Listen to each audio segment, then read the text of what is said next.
So Nikita and Robin, the floor is yours. Thanks, Deepak. So good morning or good afternoon, everyone, based on where you are. Excited to be meeting all of you, given that this is a new topic for some of you, and for some of you may have already heard a lot about markets. But the way we have structured the call today is to kind of give you a very brief introduction on various aspects to do with wholesale electricity markets. It's sort of like a one-on-one session. So feel free to I don't know how Deepak you typically run these. Feel free to ask questions in the chat or come off mute. If you have any questions, it would be great to have an interactive session as we go through the different aspects of wholesale electricity markets. On the next slide, just to give you a brief outline for what we've lined up for today, we'll start off with a brief introduction on RTO markets. What they are, how did they get initiated to begin with. A lot of us you may already have context to, but then we'll be diving into day ahead and real-time energy markets, a little bit on energy prices. When I say energy prices, I'm referring to locational marginal pricing. And then scheduling and unit commitment. So the typical algorithms that are used at wholesale electricity markets to schedule and dispatch different resources. I'll also be giving a quick overview, like Deepak said, about ancillary service markets. And given the topic of this group to deal with inverter-based resources, we may also give a little bit insight into what participation models are. How do you go about integrating a new technology when it comes into existence? How do you integrate these technologies within existing wholesale electricity markets? And then also a bit on capacity markets and resource adequacy. We won't have the time to get into a lot of detail in each of these topics, but something to do with inverter-based resources. How do you value them in the long-time time frame, for instance, through capacity market and resource adequacy? Just to give you a feel for it by the end of the call as to how these different aspects function. Let's get started with just a brief introduction on what are these RTO ISO markets. The map on the right side should give you a good indication of what the latest ISOs and RTOs within the US and Canada look like today. These RTOs and ISOs basically formed out of tight utility power pools. And the reason to form them back in the 90s was to have a more economic dispatch across the different boundaries, basically to schedule your resources economically across different regions. Most of them were initiated in the late 90s or early 2000s. Now, in terms of consumption, 2/3 of the United States already exists under an RTO or an ISO region. Now, within these different ISOs and RTOs that you are seeing in this map, the ones that you see in the Northeast region, they've relatively remained unchanged. When I say unchanged, this is to do with the geographic scope of these markets. They've been about the same as they were when they were initiated, with the exception of maybe PJM that has expanded in its geographical scope a little bit. But the few markets that have gone through a lot of change in the recent times are the markets that you're seeing on the other maps on the left. For instance, MISO has expanded into the South region. Southwest Power Pool has expanded into the north and extending into WAPA as well. In California, on your left, the map that you see on the left essentially shows the energy imbalance market in the Western interconnection. This is a little different from the typical traditional ISOs, wherein in energy imbalance markets, what happens is that these different utilities are participating in the real-time time frame, but not so much in the ancillary service markets or even in the day-ahead market. So their participation is restricted mostly to the real-time energy markets.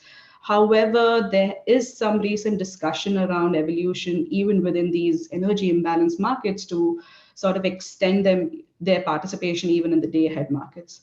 On the last, I guess the bottom map, we've referred to the Western Energy Imbalance Service. This is SPP extending into the tri-state and WAPA regions as well. Just wanted to give you a feel for where the geographical scope of these different ISOs and RTOs that exist today in North America. And then on this slide, we basically want to give you an idea of the different size of these regional transmission organizations and the resource mix. So as you can see, we've given some historical numbers around what was the peak load observed as of 2020, what was the 2019 peak load, what is the total generation capacity across these different regions, the annual energy that has been produced, and transmission miles. This basically is to give you an idea of the size of these different ISOs. As you can see, the peak load is the highest in the PJM section, in the PJM region. So this is to kind of give you an indication of how do these different ISOs vary in their sizes. Under the Transmission Operations Research Program at EPRI, we do a lot of analysis around these historical statistics. What is the money exchanged between different ISOs? What is the money coming from energy markets or ancillary service markets? Different characteristics to do with what does the resource mix look like? And one of the products there is this wholesale electricity market design guide. Think of this as a gold book or a reference guide, where if you ever have a question to do with how is a certain market design aspect covered in a different region, you could kind of look at this public version of this gold book to understand the intricacies of the different market design aspects. On the bottom right, the figure should give you an idea of the resource mix of the energy that was produced across these different regions. So what was the percentage of coal, gas, nuclear, wind or solar or hydro energy production in these different regions, just to give you a sense of the resource mix in these different ISOs. Now, just a little more history on the emergence of RTOs before I get into the details of energy markets and ancillary service markets. All of this started with the deregulation in the mid-90s. And there was a Federal Energy Regulatory Commission order on open access transmission tariff, which will kind of open the markets for competition, and FERC Order 2000, which encouraged the formation of regional transmission organizations. Now, these independent system operators and reliability transmission organizations have a variety of responsibilities. This may include aspects to do with transmission planning. They are also responsible to oversee bulk grid electricity operations. They also maintain the interconnection queues, and they also run the interconnection studies. One of the aspects that we'll be focusing on in this particular session is to do with them administering wholesale energy markets. How do they go about scheduling different resources, and how do they go about also administering the ancillary service markets and the implementation on their end?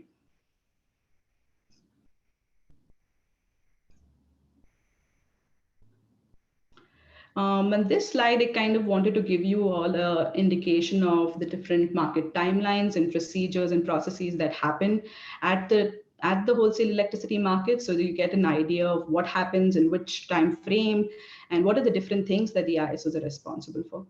Now, over the 20-year time frame, now this is of course outside of the wholesale electricity market, you have your long-term power purchase agreements. These are made outside of the wholesale electricity markets on a 20 years in advance time frame. But immediately after that, when it comes to electricity markets, you have forward capacity markets. This is to basically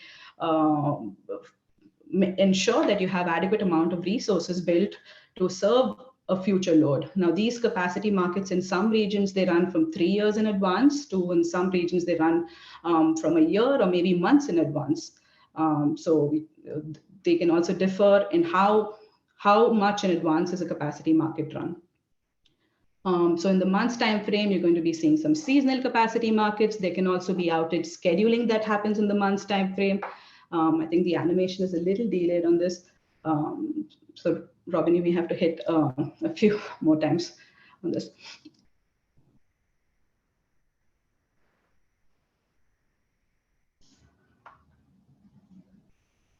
Robin, are you able to advance the animation on this?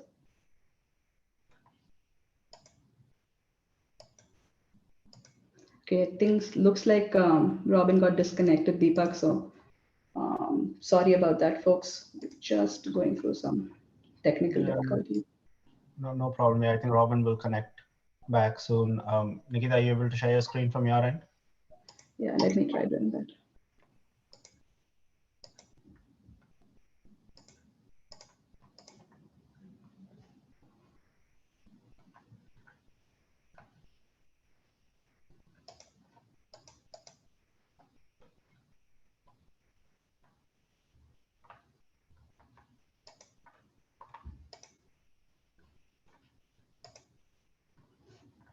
Deepak, let me know if you can see my screen. Yeah, we see it. You can just go to slideshow mode and should be fine. Perfect. Yeah. So then the capacity markets also run on a seasonal or an annual capacity market time frame, like I mentioned. There's also a lot of outage scheduling that's done months in advance. And then the financial transmission rights auction. This is to do with to fund the markets that basically take care of congestion that happens on the bulk transmission system. Moving forward, we have the operational time frame. In the operational time frame, you have the day-ahead energy markets and as well the day-ahead ancillary service markets. Immediately after the day-ahead energy markets and ancillary service markets, you have real-time balancing, which happens. This is more within maybe an hour in advance or maybe a few minutes in advance of the real time. Where you have a real-time energy and ancillary service markets. And then after the fact, once all of this is done, months later, you also have price corrections and the settlement procedures that happen at the different ISOs. Now, to just give you an idea, because we will be getting into the different services to do with wholesale electricity markets, we wanted to give you a sense of the amount of money that is exchanged through these different regions. As you can see, PJM, given that they have observed their historical loads have been the highest across when comparing the load across different regions, they also have the largest amount of money that's exchanged in their region. Now, within the different markets as well, you can make one quick observation that the money that's exchanged through the energy market is much more when compared to the other markets. For instance, ancillary service markets is only a portion of the revenue or the money exchange that happens when compared to the energy markets. And then there's also the financial transmission rights markets. This is essentially to takes care of the payments to do with handling congestion on the bulk transmission system, essentially. And then some regions do have a capacity markets, whereas some regions have an energy only market. For the regions that have capacity markets, the numbers here kind of give you a sense of what is the amount of money that's going through these different regions. Uplift, although it's not a product as such, uplift payments are typically done to make whole generators, just to make sure that they are not, they're not left with a negative profit, essentially. So there is this kind of number. The uplift payment is not a product, but just to give you a sense of what is the out-of-market payments that are made across the different regions. Now, this is to just give you a quick history on what are these RTOs and ISOs, what happened, what are the different products that they deal with, what is the amount of money that's exchanged, and what's the geographical scope. But now we'll dive into energy markets, and then once I'm done explaining this, I'll probably pause to see if there are any questions. But feel free to come off mute if you have any questions as we go through the different slides. Now, to give you an idea, let's start off with the energy market characteristics. Now, one of the main goals of wholesale electricity markets is to incentivize investments in generator capacity. Now, how can these investments be incentivized? The fact that you have to build this generation capacity, you need to be able to incent building the capacity as well, right? So the incentivization could be done either through wholesale energy markets or the capacity markets as well.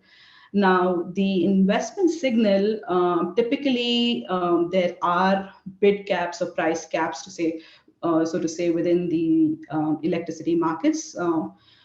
You may have seen prices across different regions shooting up to about, in the US at least, $2,000 per megawatt hour. It can vary from $1,000 to $2,000 per megawatt hour in different regions.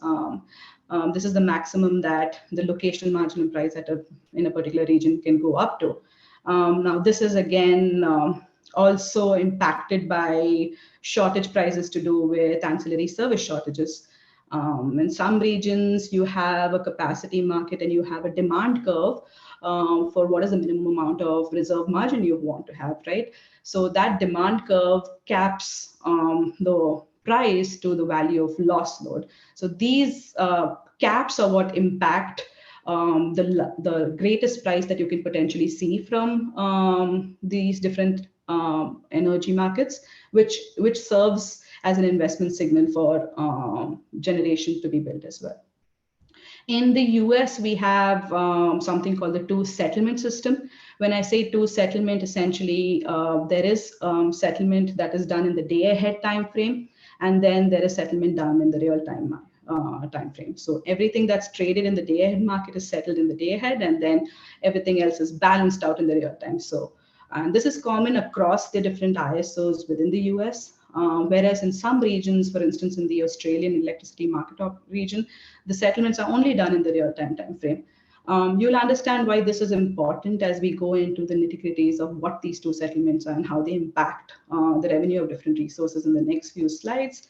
But just to give you another sense of another feature of wholesale energy markets is to do with the locational granularity. In the US, we have something called nodal pricing.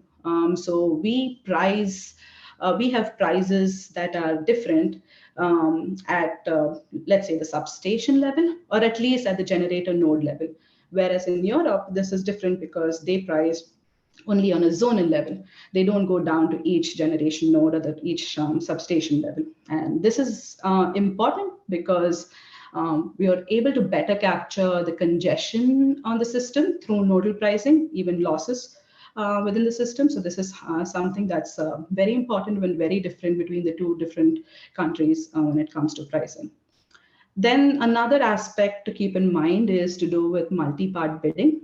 In the US, every generator, not every generator, but typically bids are submitted in the form of three-part bids. When I say three-part bids, it's your bid for your variable operating costs. So these are your fuel costs, essentially, and then there are your startup costs and your no-load costs. So these are the other two fixed costs that are also submitted by the different generators. So essentially, when we say three-part, it covers your operating costs, your no-load costs, and your startup costs.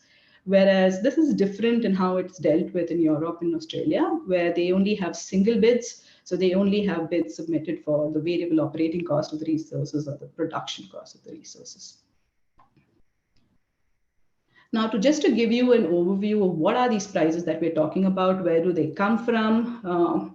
Well, there are different definitions in the industry that are typically used, but this is just one definition for you to understand what these locational marginal prices are. It's essentially the incremental operating cost to serve the next increment or decrement in the demand at a particular location and in a particular time. So what is the cost to serve the next megawatt at a particular node or at a particular instance in time? Typically, these LMPs, when you start to get more into the details of what their components are, the locational marginal price has one component that comes out of your marginal cost of energy. The second component is the marginal cost of transmission congestion. And the third component is the cost of transmission losses. So in a region or in a system, the marginal cost of energy is the same throughout the system, this cost to serve the next megawatt. But where it begins to differ and where you start to see a price separation between different locations on the system is when you have congestion between the different nodes in the system, and as well losses. So there is the transmission system, which essentially separates your prices at different nodes within a system. Now, mathematically, essentially, when folks solve something called the security constraint economic dispatch, it's basically the partial derivative of your objective function. In the market's case, the objective function is essentially to minimize the production costs. If your demand is elastic, when I say that if your demand is responsive to price, then the objective function is to maximize the social welfare. But essentially, LMPs are the partial derivative of the objective function divided by the partial derivative of the demand. So what happens to the objective, which is nothing but minimization of the production cost, what happens to the objective if you were to increase the demand by a small amount? And this is typically solved through dual solutions of this security constrained economic dispatch problem that I'll be discussing in a few slides as well. Now, in the US, like I mentioned earlier, the granularity of the locational marginal prices is nodal for suppliers, and demand is typically settled on the zonal level. So although the suppliers are, they see prices at the nodal level, whereas the demand in the US is typically settled at the zonal level. When it comes to the granularity on how often, or what is the resolution or the temporal granularity of these LMPs, in the operational time frame, you see an LMP for every hour of the day ahead process. So if you think of the day ahead unit commitment or economic dispatch process as a day long with about 24 hours, each hour will have a different LMP, whereas in real time, it's on a granularity for about 5 minutes. Just to give you a quick example of how LMPs work. We made up this 2-bus example just to give you an idea of where they come from. It gets a little more complicated with as the size of the system increases with multiple buses and with multiple generators. But in this 2-bus example, you can see that we have 2 generators. One is a really cheap generator, which is located at bus 1. Its marginal cost, or the production cost, is about $20 per megawatt hour, and its capacity is 150 megawatts. Whereas the generator at bus 2, it's the costlier generator. Its cost is about $100 per megawatt hour, and its capacity is 100 megawatts. Now, there is a line limitation between these 2 buses. Generally, in the security constrained economic dispatch problems or unit commitment problems, these denote your thermal limitations. We do receive some questions around what about stability limits, right? Given the audience, I just wanted to say that if you have a restriction on the stability limit, you could use this limit and essentially modify your thermal limit to make it a little lower to reflect the stability limits as well. Now, in this example, let's say there's a thermal constraint of 100 megawatts between these 2 buses. And now you have a load at bus 2. So if, let's say, you have a 90 megawatts of load at bus 2, the whole idea here is to dispatch your cheapest and most efficient generation first in order to maximize the social welfare. So in this instance, given that the generator at bus 1 has a capacity of about 150 megawatts, you would want to use all of generator 1 to serve the loaded demand 2, which is the 90 megawatts. So in this case, you would basically have 90 megawatts coming from generator 1 and nothing coming from generator at the bus 2. As a result of this, how do you go about calculating LMPs now? Remember that I mentioned that LMP changes by node. So it changes by the bus, and it also changes by the time. So if the load at bus 1 was to increase by 1 megawatt, you still have room on the generator 1 at bus 1 to serve that increment. As a result of that, the LMP at bus 1 is equal to 20 as well. Whereas if you were to increase the load at bus 2, you still have room on your line as well. So you could still get that extra 1 megawatt again from the generator at bus 1. As a result of this, the LMPs at both the nodes is essentially 20 megawatts, $20 per megawatt hour. Now in case 2, let's think of the demand at load 2 now increasing to 120 megawatts. Given that there's a thermal limitation in this case, you're going to only get 100 megawatts transferred from the generator at bus 1 to bus 2 where the demand is, right? You can't increase the capacity beyond 100 megawatts. So in this case, you would have generator at bus 1 producing 100, but the generator at bus 2 producing 20. Now, given that there's a thermal limitation, you're bound to now start seeing the price separation. How would you go about, again, calculating LMPs? Let's say you have 1 more megawatt at load 1. You could still get that megawatt be met by the generator at load 1, right? Because you're only dispatching 100 now. So as a result of that, the LMP at node 1 would also be 20. But if there was an increment in demand at load 2, you can only get that from the generator at load 2 because you've already maxed out your thermal line capacity, right? So in this case, you would have a price separation wherein the bus 1 is at 20 and bus 2 is at 100. The last example, just to give you an idea on how these things can change essentially. Let's say you have the load at at bus 2 increased to 160 megawatts, and now you have a modified thermal rating of about 200. Given its modified thermal rating of 200, all of the generation at the generator at bus 1 is maxed out now, because it has a generator capacity of about 150 megawatts. So you could utilize all of 150 from generator at bus 1, but the remainder of the 10 megawatts need to come at bus 2. So now if you were to increase the demand at bus 1 or bus 2 by 1 megawatts, in both the cases, there's nothing else to get from bus 1, the generator at bus 1, because you've already maxed out your generator, right? So any increment in demand anywhere on bus 1 or bus 2 is going to come from generator 2. As a result of this, the LMP at both the buses is going to be $100 per megawatt hour, which is equal to the expensive generator. In this simple example, what I'd like for you to also remember is, like in your case, like you have inverter-based resources. They have zero marginal costs. They submit that offer in the electricity markets. Now, it doesn't mean that if they're submitting the bid of zero, they're also going to get paid zero. They're going to be paid the LMP. This is the whole beauty of it, wherein you see here the generator's cost was just 20, but it is going to get paid $100. It makes a profit of 80. So there is kind of this incentive to actually bid in your true marginal costs, so as to be able to, dispatch yourself at the maximum possible capacity that you have. Now, getting into the two settlement system that Quick time check. We have 15 minutes left for the presentation. Oh, really? Okay. I think I'm going to have to skip a few things. Thanks, Deepak. That time check is helpful. So now getting into the two settlement system, essentially we have different settlements in the day ahead time frame and the real time time frame. In the day ahead, we have a financial market, and the pricing is done on an hourly level. So essentially your day ahead is solved, all the 24 intervals are solved in one shot, whereas in real time, you typically have the program solving on a 5-minute resolution. And each 5-minute interval is usually solved individually. In some regions, you have 12 5-minute intervals. Generally, pricing is predictable in the day ahead time frame, but it's not as predictable in the real time. And the reason is because you have this uncertainty about what your net load is going to be in real time. In the day ahead, in the ISOs and RTOs, we have the generators offering what they want to produce, and the loads actually bidding in the amounts that they want to be cleared at.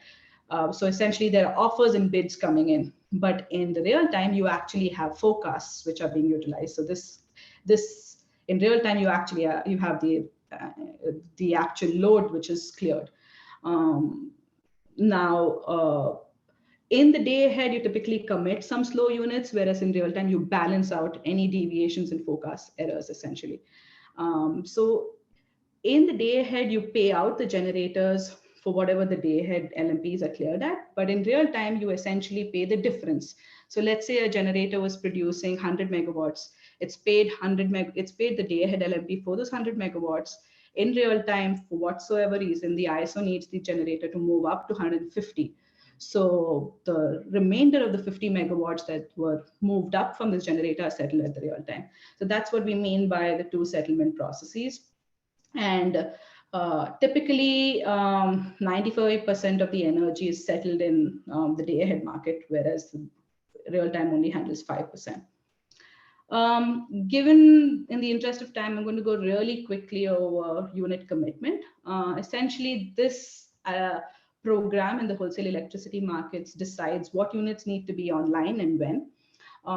It's done to take care of units that have a long notification time, in terms of they need an advance notification. Hey, let me know hours in advance that I needed to be started up. So they need to be going through this unit commitment program. Typically, unit commitment models, it ensures that you're scheduled to meet the load and reserve requirements or reliability needs. Within ISOs, you have something called the security constraint unit commitment. And here the security term essentially, it's to do, it hints at the transmission constraints that are modeled within this process. So you are modeling the normal transmission line limits as well as the n-1 transmission constraints. That's where the security term comes from. And we use mixed integer programming techniques to solve the unit commitment. It's typically done to commit steam units, combined cycle, and combustion turbines, because these are the units that have restrictions around having the need to be given an advance notification to start up. Now, with variable energy resources, they typically submit bids or offers on what. So when we say bids or offers, it's essentially a price quantity pair where they want to be cleared in the day-ahead market. Same happens with the demand.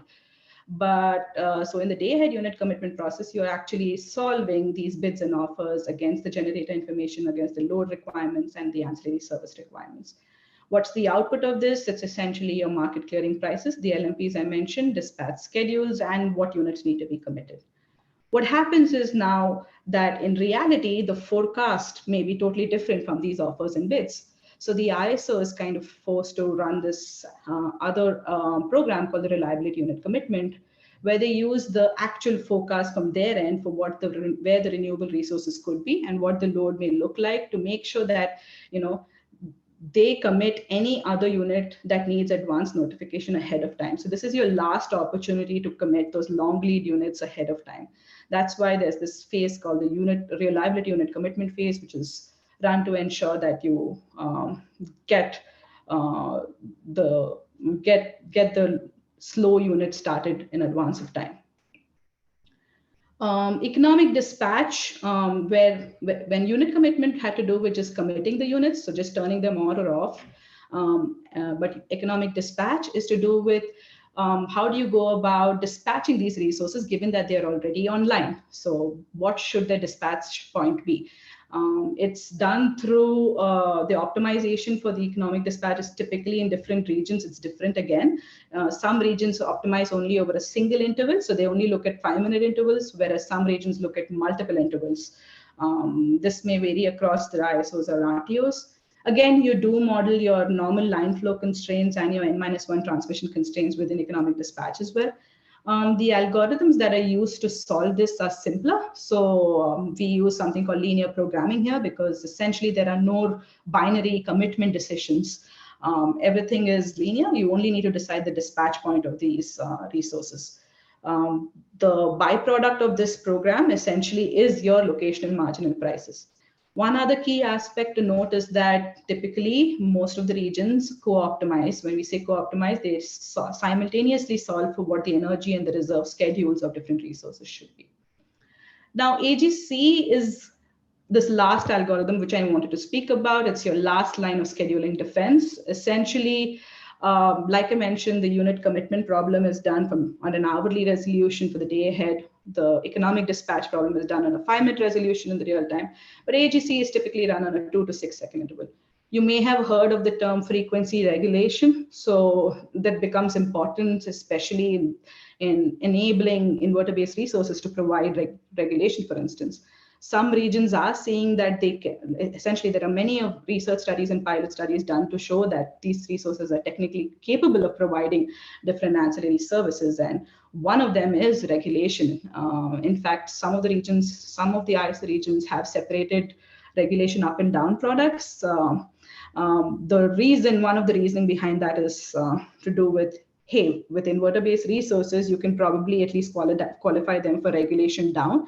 So they can basically be dispatched up, and if there's a need, you can move them down with these. On the other hand, some regions are a little conservative, wherein they don't want to be qualifying them for regulation up because there's uncertainty around, the availability of the resource given the forecast uncertainty, right? Also, there is economics at play there because there are many production tax credits and, there is payments for energy. Does it make sense to forego those payments and potential revenues by dispatching down and having that headroom?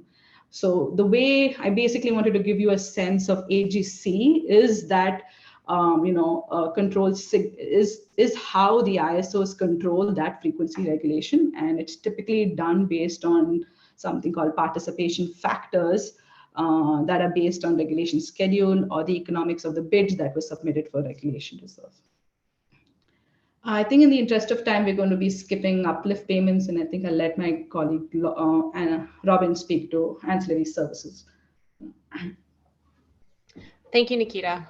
So I hope that was a helpful introduction, and we're looking forward to questions after we get through the bulk of the material. So let's start it off with ancillary services. So ancillary services can be, this is quite a busy graph, but kind of let's go from one side to the other and look at the big categories. So typically we can think of ancillary services, which some people call essential reliability services, just depending on your preference, into these categories of operating reserve in that orange color. Then if we go all the way to the right side of the figure, we have planning reserve, volt reactive control reserve, there's lots of slashes there, black start restoration, and short circuit contribution. So those are some major categories, but where the bulk of, I think, the discussion has been in a lot of the industries on operating reserve. And so we'll kind of focus a little bit more on that.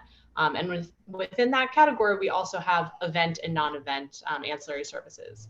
And so kind of if we looked at the event category, we have contingency reserve, which is that first kind of gray box, which then of course goes into many other types of reserve. And these are ones that might be of a little bit more interest. So we have inertia, fast frequency response, primary, secondary, tertiary. And these are ones that I think are probably a little bit more familiar to folks on the line, I think, compared to some of the others. And so then if we look at ramping reserve, those are for longer duration events, whereas the contingency are for those instantaneous events, right? Like something goes wrong, things need to kick in, and then things that need to replace the things that have kicked in. For the ramping reserve, it's really that longer duration event, and there's different forms of it throughout the ISOs. And you can see the kind of goals there. And then for non-events, these are ones that we are holding so that we can ensure that even when there's not something immediately going wrong, we can still support grid operations. So one is flexibility or following reserve, and that's at a couple ISOs. And then there's also regulating service. But just looking at the time, yeah, let's keep going. So auctions only actually exist for a couple of these products. And so we have contingency reserve and regulating reserve are really the only products that are currently priced. I want paper, Mama. So sorry about that. So the other, there are some auction-based markets for ramping reserve. And those only exist, for instance, in CAISO and MISO have ramping products, and now SPP has a ramping product, but the other ISOs don't. And some markets then have certain, like fast frequency response is something that's in ERCOT, but isn't in other products and isn't in other markets. And so basically what this is to say is that there's many types of ancillary services, but most of them are not currently priced. And I think that's something that might be interesting, and we'll talk about the reasons for that in a little bit. But again, we have a lot to get through, so I want to speed up a little bit. So yeah, right here, we're going to talk right about it. So in terms of why some reliability attributes are incentivized and some are not. So we pay for things that have value, and that usually are scarce. And so some of these services are not necessarily scarce, and others it might be impractical to actually price. And so when we think about these, we can kind of come down to this table at the bottom. So right, some of them might be too complex to actually design or too specific to certain areas. And volt-var support is something that falls into that category. So if something would only be valuable in one specific area, then we might not need a product for an entire region. So things like system inertia, right? System inherently has more sufficient amounts of service. So we, at the moment, don't need more synchronous inertia. Now, maybe that's going to change, and that can certainly be a discussion on this call. But at the moment, that's not, it wouldn't, we only price things that are scarce. So if we don't need it, then we don't necessarily need to. If we don't have, we have an excess, then the price would always be zero. So we don't need a product. Similar cost of service may be too small, and so you actually creating the market would outweigh the benefits. So something like black start usually falls into that category. And then the last thing is if you need a specific resource requirement rather than a system-wide need, usually products are focused on on the system-wide need, not a specific resource, right? So we don't want to price something that's only for one category of generator or one category of demand. So Nikita, do you want to keep going, since I think we're probably over time, to the next section? Yeah, on participation models. Yeah. Thanks, Robin. Now, a little bit quickly on just the participation models. Essentially, anytime there's a new technology that comes into existence, there's a lot of effort going into the background to integrate that technology into wholesale electricity markets. And the reason is that each of this technology has different physical and operating characteristics. So the security constraint unit commitment and economic dispatch programs that I mentioned earlier, they need to be modified to integrate these newer resources. So essentially, think about your Order 2222 that essentially allowed the ER aggregators to participate in electricity markets to provide energy, ancillary services, and capacity. Now, there isn't a participation model that exists already to take care of different kinds of DER aggregations that may be out there. For instance, you may have a combination of flexible load, rooftop PV, and Tesla's battery pack maybe at the same location. How do you participate in the markets when there is a different resource mix that is in a part of that aggregation? So there's always a discussion that goes through at different ISOs and RTOs to introduce new participation models. These are essentially modifications to the software to better integrate these newer resources. Part of the design process also involves not just changing the math behind these software, but also what bidding parameters should be introduced. Are these new technologies eligible to provide different services? And I think this is one that is particularly important to this crowd, given that today renewables are not allowed to provide majority of the services, and we can get into some of the some of the discussion around that in the Q&A. But I wanted to give you a quick idea about what different participation models may look like for different technologies. As an example, conventional generators have minimum and maximum operating range. Not only that, they also have restrictions around their startup time, how many hours they need to stay on, how many hours before they can start up again, because they have to stay off for a certain number of intervals. As an example, combined cycles, they're a more complicated resource. You need to account for different modes that they can be in. They can be in different configurations. How do their costs change when they go from one configuration to another? So all of that requires changes to the software. One that is of particular interest to this group is to do with batteries, for instance. There was a lot of discussion with FERC Order 841, and one of the key points of discussion was state of charge management. When a new battery wants to participate in the market, the discussion was around, should the battery developer themselves manage their state of charge, or should the ISO, the system operator who has insight into the rest of the system, manage the state of charge of the battery? This is one resource that does not have any commitment parameters, but it does have other constraints because it is an energy limited resource. Same with renewables, they don't have any commitment parameters, but some may not be dispatchable, some may be dispatchable. One thing unique about renewables is that their maximum limit, essentially their maximum operating limit, changes with time. That isn't the case with any other conventional technology. Another aspect to note is that they're not eligible for reserves in most ISOs. And there's a lot of effort going in different pilots and research studies to make sure that they are eligible because they're technically capable of providing different ancillary services. Today, they only provide voltage control, maybe primary frequency response, dispatch, and regulation. But what about the other services? I think I'm going to skip the participation model discussion on different types of technologies in the interest of time, but I think Deepak, with just a couple more minutes, we'll like to, if you're fine with that, I guess we can speak to a little bit on capacity markets, or we can stop here, whatever you choose. Let's probably take some time for questions, because we want to hold some time for that, Nikita. So okay. I don't see anything yet on the chat, but folks, please put stuff in there. I have a couple of questions that may help start the discussion. We spoke about how there might be sometimes challenges to develop markets, and there were a few examples given in that slide regarding instances where it might be a challenge to develop a market. So what would be an option to, let's say, incentivize manufacturers, so, and especially from an inverter manufacturer context, if we want to incentivize them to help develop some kind of an operational procedure or develop a operational mode that we can see from a stability perspective, it helps the system. Is there any thoughts on how to incentivize that as a market product? Just a simple example, let's say if you're looking at a form of fast frequency response or volt-var, because those were operational modes that were discussed on the slide, would there be, is it just too high of a challenge to develop a market for it, or is it's more of a very wide open research field right now to go from a market development perspective?